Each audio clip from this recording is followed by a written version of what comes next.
당신은 소중하신 분입니다. 소중한 사람, 당신은 존귀한 사람, 당신은 존귀한 사람. 이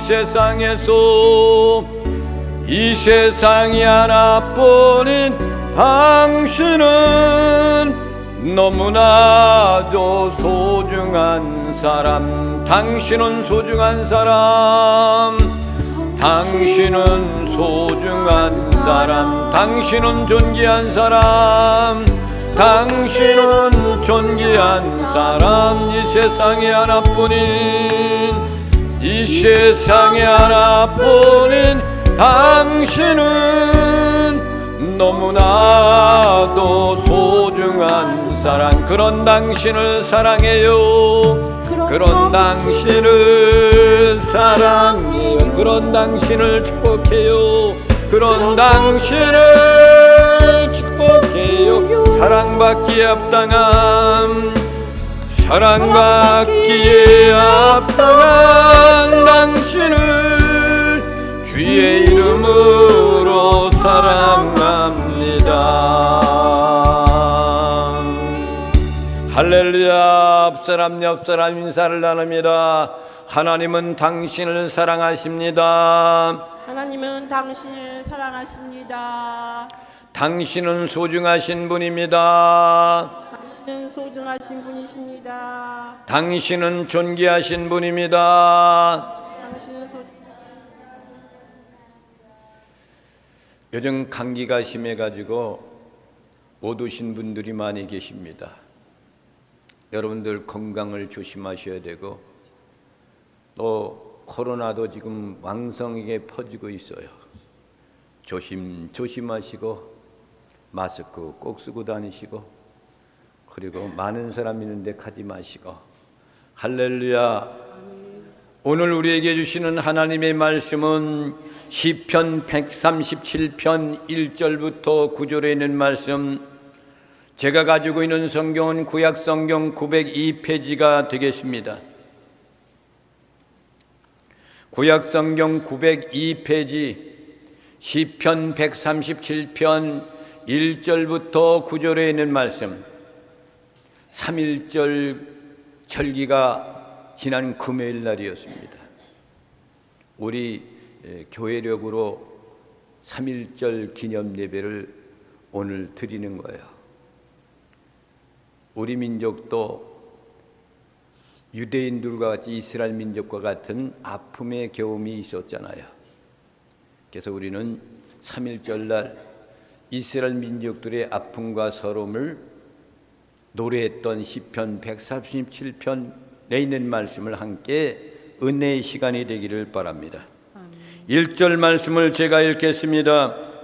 우리가 바벨론에 이르 강변 거기에 앉아서 시온을 기억하며 울었도다. 그 중에 버드남에 우리가 우리의 슬픔을 걸었나니, 이는 우리를 사로잡은 자가 거기서 우리에게 노래를 청하며 우리를 황폐하게 한 자가 기쁨을 청하고 자기들을 위하여 시온의 노래 중 하나를 노래하라 함이로다. 우리가 이방 땅에서 어찌 여호와의 노래를 부를까?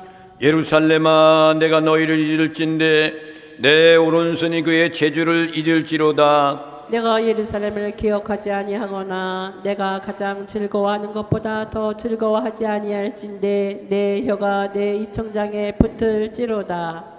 여호와여, 예루살렘이 멸망하던 날을 기억하시고 에돔족 자손을 치소서. 그들의 말이 헐어버리라 그 기초까지 헐어버리라 하였나이다. 멸망할 딸 바벨론아, 내가 우리에게 행한 대로 네게 갚는 자가 복이 있으리로다. 다 함께 보시겠습니다. 네 어린 것들을 바위에 메어치는 자는 복이 있으리로다. 아멘. 시편 137편은 이 시인이 누구인지는 알 길이 없습니다. 그러나 다만 유다인들 가운데에서 포로로 끌려갔다가 고생하고 서글픈 그 모든 것을 겪은 사람이 시편 137편을 기록을 했다라고 이렇게 보면 합당한 걸로 보고 있습니다. 유다인들이 이제 멸망당하는 것이 보면은 이스라엘 민족들이 다윗 왕 시대까지만 하더라도 성군 다윗이 나라를 잘 다스립니다.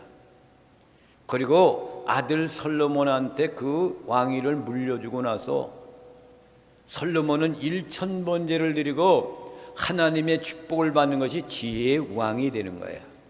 하나님이 주신 은사거든요. 은사를 통해 처음에는 정치를 잘합니다.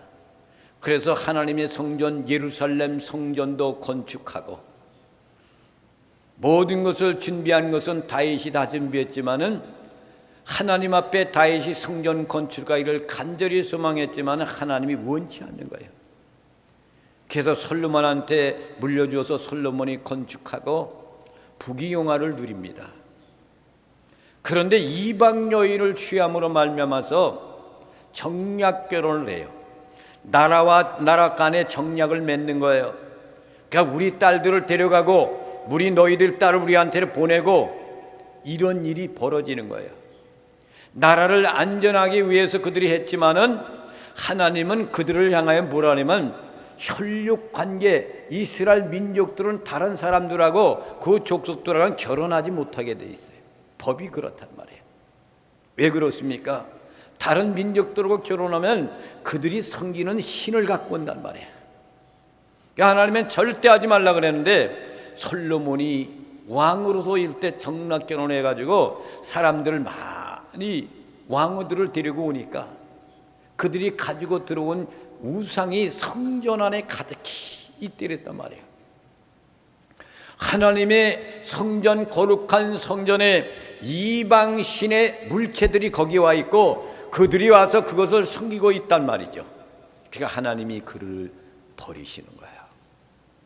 그래서 북이스라엘이 제일 먼저 망하고 아수르의 멸망을 당하고 또 유다는 바벨론의 포로를 하는데 BC 587년에 멸망당하고 바벨론의 포로가 되어서 바벨론 강가에서 눈물을 지으며 지난날의 예루살렘을 생각하고 지은 시가 137편의 시인 겁니다.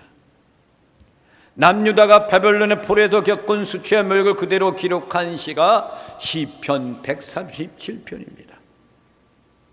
시인은 바벨론 포로 이후에 돌아와서 그들이 바벨론 강가에서 슬프게 울었던 그 모든 소름에 대한 것, 하나님 앞에 시를 누리하는 시가 시편 137편의 시인 겁니다. 바벨론으로 포로로 끌려가서 잡혀간 유다인들은 바벨론에서 노예처럼 살 수밖에 없습니다. 우리나라도 일제 36년 동안 끌려가서 가서 전쟁터에 나갔죠. 탄광에서 일했죠. 자유 없는 그런 소름을 겪었던 나라가 우리나라입니다. 바벨론에 노예 생활했죠. 시드기야 왕 같은 사람은 두 눈을 빼어가지고 포로로 끌려갑니다. 왕이 그렇게 되는 거예요. 유다인들은 죽지 못해 살아가는 비참한 노예 생활이 시작이 됐습니다.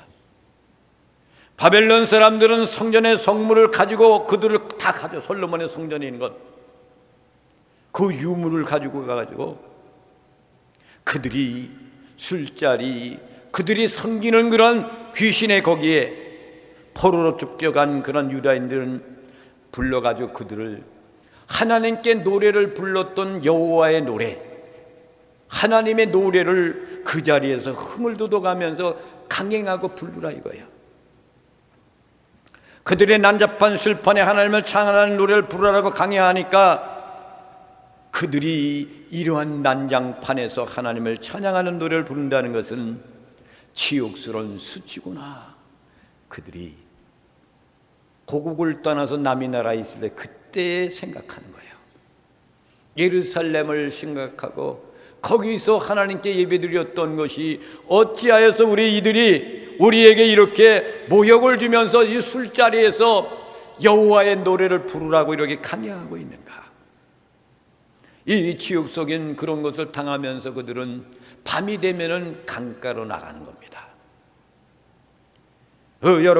바벨론 여러 강변에 보면 유프라데스 강,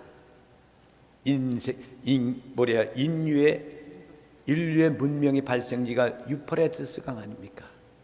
바벨론이 거기 유프라테스 강, 그 다음엔 티크리스 강, 그 다음엔 에스겔 선지자가 있었던 그곳이 그발강, 그리고 다니엘 선지자가 있었던 르레 강. 이런 강가에서 시온을 기억하며 울다가 고백하는 거예요. 그 시를 고백하는 겁니다. 특히 울었다 라는 것은 아주 큰 소리로 엉엉 우는 거예요. 눈물을 그냥 뿌리고 고요히 우는 게 아니에요. 울었다는 그런 얘기는 엉엉엉 울어요. 저도 한 번 기억이 딱 남는데, 엉엉 우는데 숨이 가빠오기 시작해요. 막는 거예요. 우는데 숨을 못 쉬게 울어지는 거예요. 이것이 울었다 이거야. 강변에서 그들이 이렇게 노래를 부르라는, 여호와의 노래를 부르라는 것이 너무나 비참해가지고 해가 지면 강변에 와가지고 울었다 이거야. 울었어. 통곡하며 우는 거예요. 우리 민족들도, 우리 조상 선배들은 얼마나 고난 속에 있었겠습니까? 나는 그것을 못 겪었지만은 겪은 분들도 계실 줄 믿습니다. 그렇잖아요. 1절 말씀을 보겠습니다. 시작. 우리가 바벨론의 여러 강변 거기에 앉아서 시온을 기억하며 울었도다. 여러 강변에서, 그러니까 아까 말씀했던 대로 메소포타미아, 그발강가, 이런 모든 강가, 을레강, 뭐 이런 강가에서 저녁이 되면 그들이 모여가지고 그들이 시온을 기억하며 울었도다 이거야. 하나님의 있는 성전을 기억하며 하나님을 생각하며 울었도다 이거예요. 나를 잃었던 그런 소름이 그들에게 눈물같이 밀려왔겠지만, 그러나 단순히 나를 잃고 타양살이를 하고 있는 그런 것 때문에 우는 것은 결코 아니에요. 그들에게는 이런 사연이 있습니다. 2절 말씀을 보겠습니다. 시작. 그 중에 버드나무에 우리가 우리의 수금을 걸었나니. 그러니까 버드나무라는 것에 그 우리의 수금을 걸었다 이거예요. 이제는 더 이상 악기 수금을 이것을 칠 수 없는 그런 때가 왔기 때문에 버드나무에다가 걸었다 이거예요. 그들이 강요해야 노래를 시켰지만 이 노래는 부를 수가 없고, 수금을 타고 하나님께 영광 돌리는 그런 예배 때만 드렸던 그 수금을 쳤던 것을 지금은 이들 앞에서 할 수 없으니까 수금에 매달았다 이거예요. 왜 그랬을까? 3절에 그 말씀이 나옵니다. 다 함께 보겠습니다. 시작. 이는 우리를 사로잡은 자가 거기서 우리에게 노래를 청하며 우리를 황폐하게 한 자가 기쁨을 청하고 자기들을 위하여 시온의 노래 중 하나를 노래하라 함이로다. 우리를 사로잡은가 잡아갔는 그놈들, 우리를 황폐하게 만들었던 그놈들, 그들을 즐거워하고 슬픈 가운데서 자기들을 위하여서 여호와께 노래 부르라는 그 노래를, 우리를 위해서 노래를 부르라 그러니까 막막하다 이거야. 그래서 슬피 울었다 이거예요. 하나님의 성전에서만 부르는 찬양, 그것을 거기서 부르라는 거죠. 예배 드릴 때만 부르는 노래, 시온의 노래를 숨을 크며 들려달라고 요청하는 것은 강행하는 거예요. 명령하는 거예요. 이걸 해라 이거죠. 포로민들이 안타깝게도 그 자리가 자연스러운 자리라면, 오히려 하나님의 말씀의 복음을 전하는 그 자리였더라면 좋았을 텐데, 그렇지 못한 슬픔이 벌어지는 자리, 자기들의 신들을 부르짖는 자리. 그런데 이 신이 수금을 버드나무에 걸고 거부한 이유가 뭐냐? 그것이 우상 숭배의 자리이기 때문에. 술자리였고 슬픔이 벌어지는 자리, 그 자리에서 하나님의 이름을 찬양하는 시온 은혜를 부르라고 강요합니다. 그러니까 그들이 내 신앙심에 하나님께 부르는 시온의 노래를 우리는 부를 수 없다 이거예요. 그래서 그들이 끝내는, 그곳에 가서 고난받고 있을 때에 시온을 생각하고 있었다 이거야. 여호와를 생각하고 있었다 이거예요. 우리 민족들도 일제 30년 동안 여러분, 우리 기독교인들이, 우리 믿는 성도들이 3.1 운동을 했잖아요. 여러분.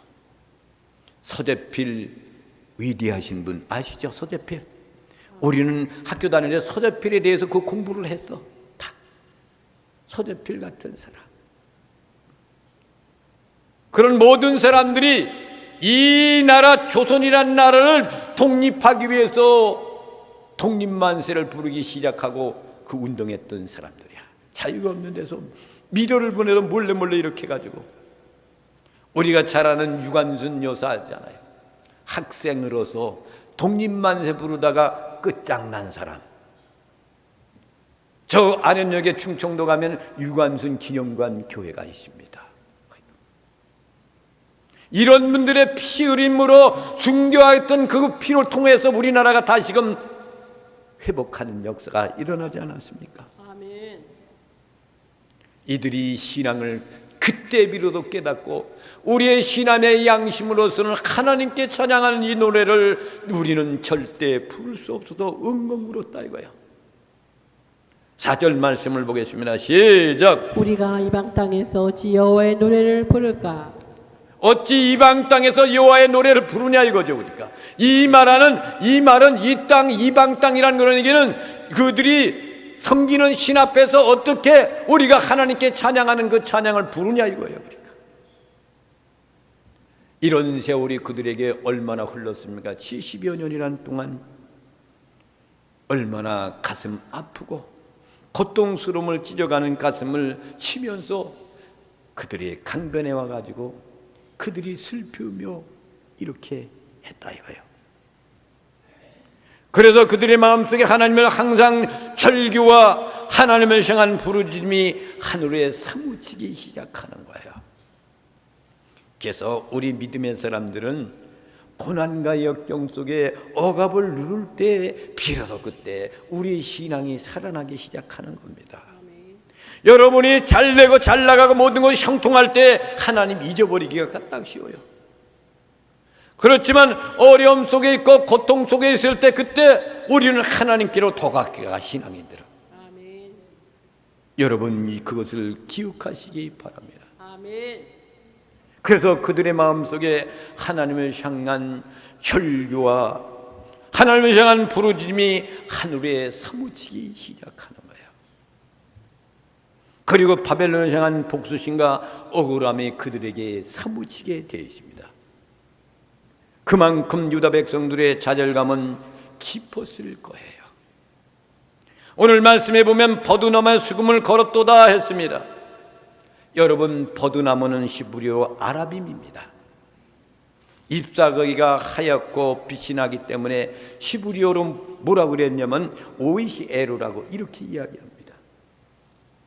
왜 그러냐면 그 버드나무는 가지가 가늘고 길어서 잎과 가지가 바람에 흔들릴 때 서로 부딪히는 소리가 슬픔의 노래와 같은 노래를 불렀다는 거예요. 그래서 포로민들에게는 슬픔의 감정을 비유할 때 사용했던 것이 버드나무예요. 이거예요. 뿐만 아니라 버드나무는 바벨론 강변에는 서식하지 않는 나무예요.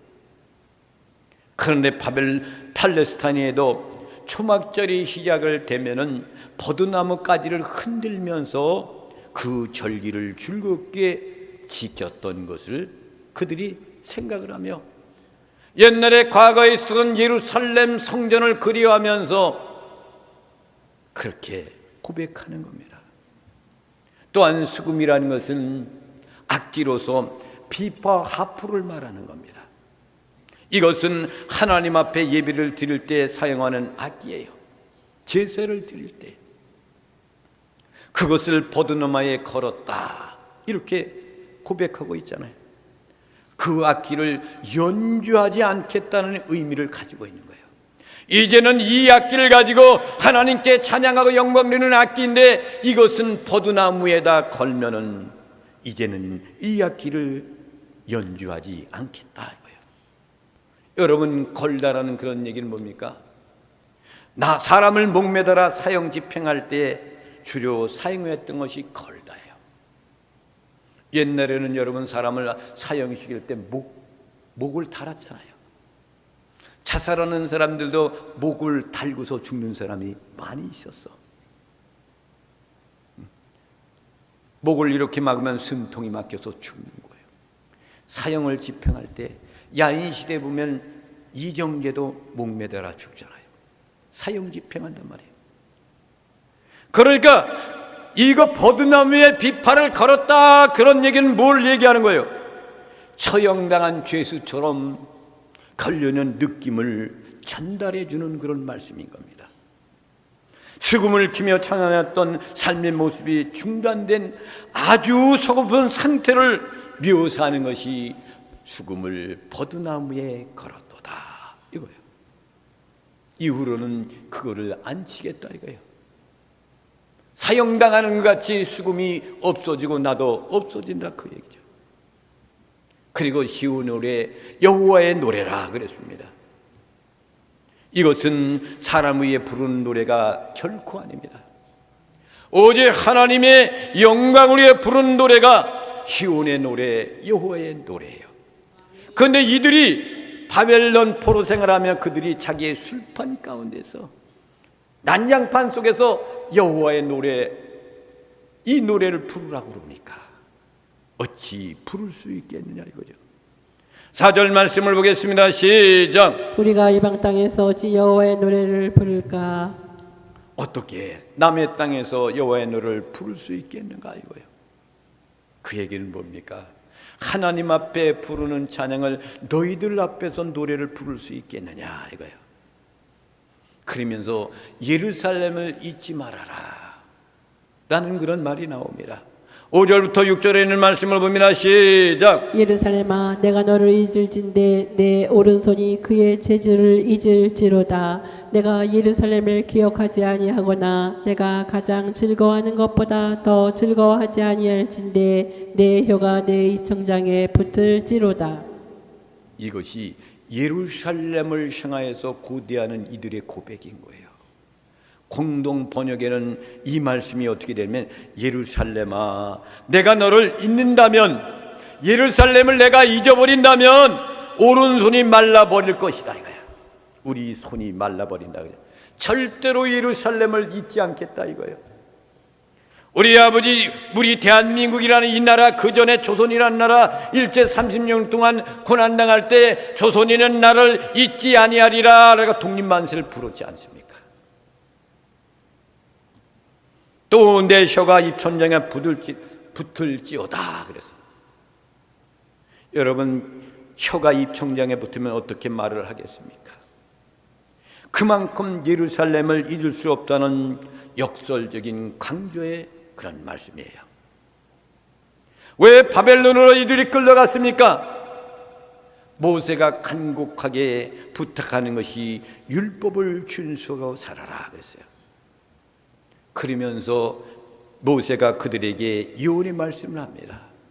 신명기 31장 27절에 있는 말씀을 보겠습니다. 시작. 내가 너희의 반역함과 목이 곧은 것을 아나니 오늘 내가 살아서 너희와 함께 있어도 너희가 여호와를 거역하였거든 하물며 내가 죽은 후의 일이랴. 미리 예언했잖아요.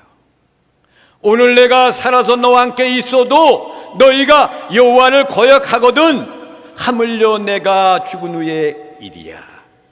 지금도 못하고 있는데, 똑바로 살지 못하고 있는데, 여호와를 잘 섬기지 못하고 있는데 내가 세상을 떠나면 어떻게 되겠느냐? 끝난다 이거죠. 그러니까 29절 말씀을 봅니다. 시작. 행하여 너희의 손으로 하는 일로 그를 경노하게 하므로 너희가 후일에 재앙을 당하리라 하니라.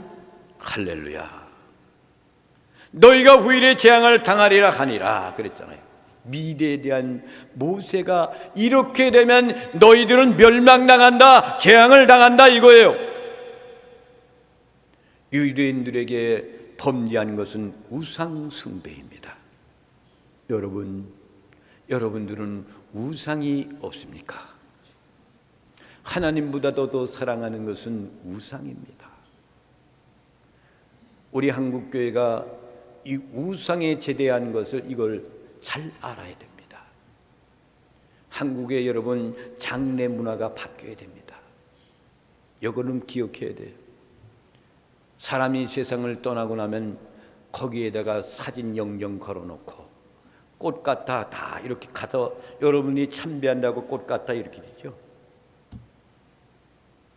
북한에 가는 목사님들 어디를 둘러가냐면은 김일성 동상에 가서 참배하지 않으면 거기 못 들어가요. 근데 이 목사님들 가가지고 참배했는지 안 했는지 난 모르겠어. 했으니까 무사 통과할 거예요. 그만 우상 숭배입니다. 이걸 우리는 기억해야 돼. 그렇잖아요. 이 세상을 떠나면 영혼은 벌써 가신 거예요. 예수 믿는 사람은 낙원 천국에 가서 안식하고 있는 거예요. 예수 믿지 않는 사람들은 모두가 음부에 가 있는 거예요.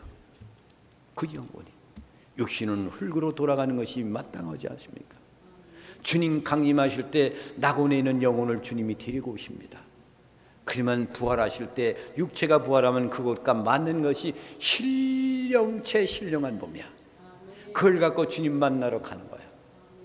영원한 천국에 가는 거야. 음부에 있는 사람은 심판받고 다시금 지옥으로 가는 겁니다.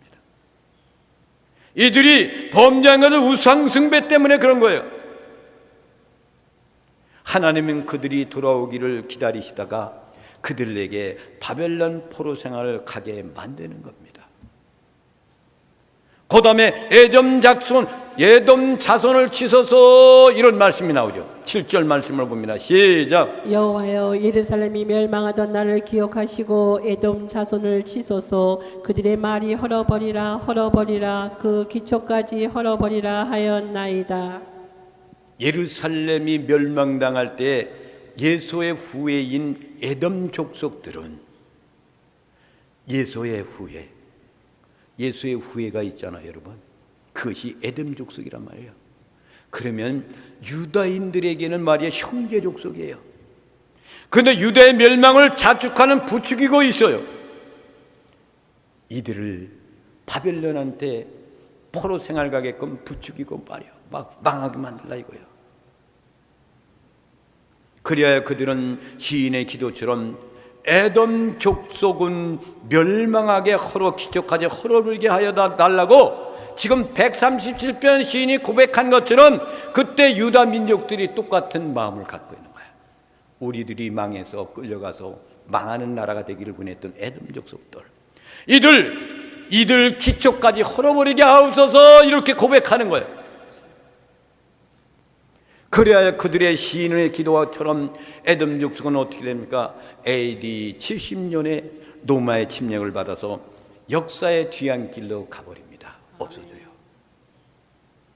여러분, 그래서 여러분 믿음의 사람들은 누구를 저주하는 기도, 저주하는 거 하면 안 돼.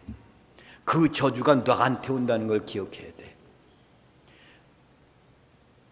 이렇게 돼버리고 마는 거예요. 그러니까 같은 형제, 이복 형제 아닙니까? 이복 형제. 그런데 왜 자기 민족들, 자기 혈육끼리 왜 이렇게 합니까? 아니란 말이에요. 그 다음에 멸망한 바벨론에 대한 말씀이 나옵니다. 8절부터 9절에 있는 말씀 시작. 멸망할 딸 바벨론아, 내가 우리에게 행한 대로 네게 갚은 자가 복이 있으리로다.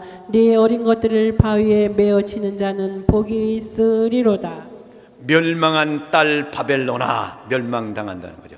내가 우리에게 행한 대로 네게 갚는 자가 복이 있으리로다. 너희들이 우리에게 이렇게 포로 생활 끌려가지고 자유롭게 노예 생활 만들었던 그대로 내 어린 복이 그곳에 똑같이 이루어진다 이거예요. 결국은 유다를 멸망시켰던 바벨론 역시 47년 후에 페르시아 고레스 왕에 의해 멸망당하게 됩니다. 그 후로 바벨론에 해방을 줘요. 바벨론에서 유다인들을 해방시킵니다. 그래서 그들이 유다 민족들이 고향 땅 예루살렘으로 돌아오는 거예요. 근데 다 안 돌아와요. 이미 거기서 여러분 70년 동안 거기에서 결혼해서 사는 사람들, 이런 사람들, 우리 대한민국도 미국에 가가지고 거기서 막 살고 있는 주둔하는 사람들 많잖아요. 다른 나라에 가서 사는 사람, 중국에 나가서 사는 사람, 러시아에서 사는 사람, 바벨론 포로 생활하는 동안 고향 땅으로 돌아오는 사람도 있었지만 안 돌아오는 사람들이 거기서 멈춰 사는 사람들이 있었다 이거야. 결혼했기 때문에, 터전을 마련했기 때문에. 이런 사람들 디아스포라라 이렇게 이야기합니다. 이 디아스포라들이 유태인들이잖아요. 유월절 절기를 지키기 위해서 그들이 예루살렘으로 왔을 때 초대교회 성령 강림의 역사, 사도들의 성령 강림의 역사를 그들이 목격하게 되는 거예요. 그것이 디아스포라입니다. 다 와서 그걸 목격하게 되는 거죠. 그리고 고향 땅에 돌아온 그들은 다시 범죄하지 않았을까요? 역시 똑같이 재건운동해가지고 스룹바벨 성전을 건축하고 뭐 그래가지고 똑같이 신앙생활 잘해갔다는데 이것이 얼마나 갑니까? 그들은 또 범죄하여서 이스라엘 역사는 400년 동안 암흑시대가 이루어지는 거야. 그때부터 예수님이 오기까지 그들을 암흑시대라 이렇게 이야기합니다. 그래서 예수님이 이 땅에 오셔가지고 예루살렘을 향하여 우는 분이 계셨는데 그분이 바로 그리스도입니다. 할렐루야. 아멘. 계속 우셨어 그분이. 이 민족이 어찌 이런가. 보세요. 마태복음 23장 37절 39절 말씀을 봅니다. 시작. 예루살렘아 예루살렘아 선지자들을 죽이고 네게 파송된 자들을 돌로 치는 자여 암탉이 그 새끼를 날개 아래 모음같이 내가 네 자녀를 모으려 한 일이 몇 번이더냐. 그러나 너희가 원하지 아니하였도다. 보라 너희 집이 황폐하여 버려진 바 되리라. 내가 너희에게 이르노니 이제부터 너희는 찬송하리로다. 주의 이름으로 오시는 이여 할 때까지 나를 보지 못하리라 하시니라. 아멘. 그러니까 예수님이 예루살렘아 예루살렘 선지자를 죽이고 내게 파송된 자들을 돌로 치는 자들아.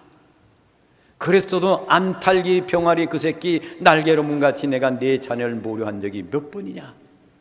그런데 너희들은 원치 아니했다 이거죠. 거부했다 이거죠. 보라 너희 집이 황폐하여 버림받으리라. 내가 너희에게 이르노니 이제부터 너희는 찬송하리로다. 주의 이름으로 오시는 이여 할 때까지, 그분을 환영할 때까지 나를 보지 못하리라. 그 얘기는 주님 재림하실 때 그때까지 보지 못하리라. 그 실패한 이스라엘을 다시 새롭게 온전한 나라로 세운 분이 누구입니까? 이 땅에 육체물로 입고 오신 예수 그리스도입니다. 그들은 반대했어도 예수님이 십자가 대속의 은혜 그리고 부활로 승리의 역사를 이루어서 새로운 영적인 이스라엘을 만든 것이 누구예요? 주님이 만드신 건 바로 우리 교회입니다.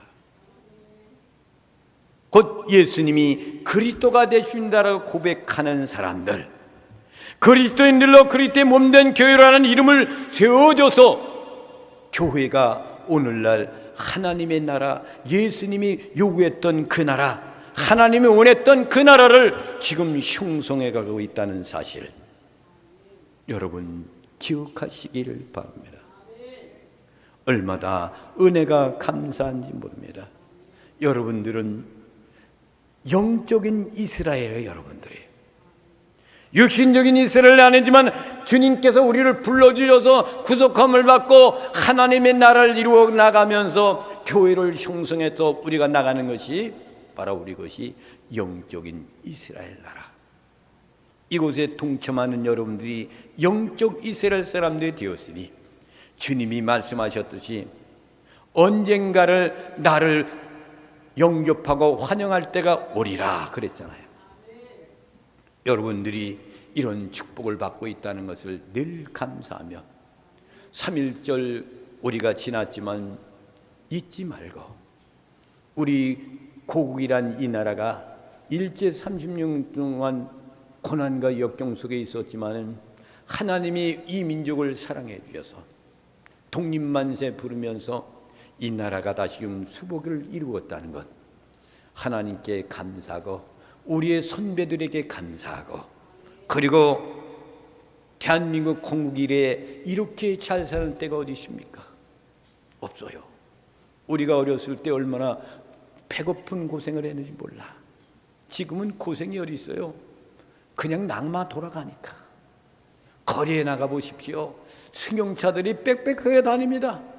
오늘도 이 강화에 오는 차들이 엄청 많아요. 옛날엔 버스가 없어서 기다리고 그랬던 그 시절.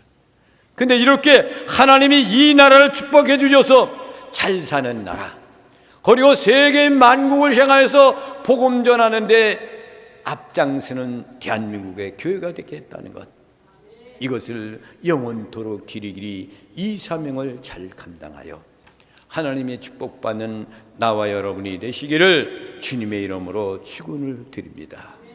이제 하나님께 봉헌송을 올려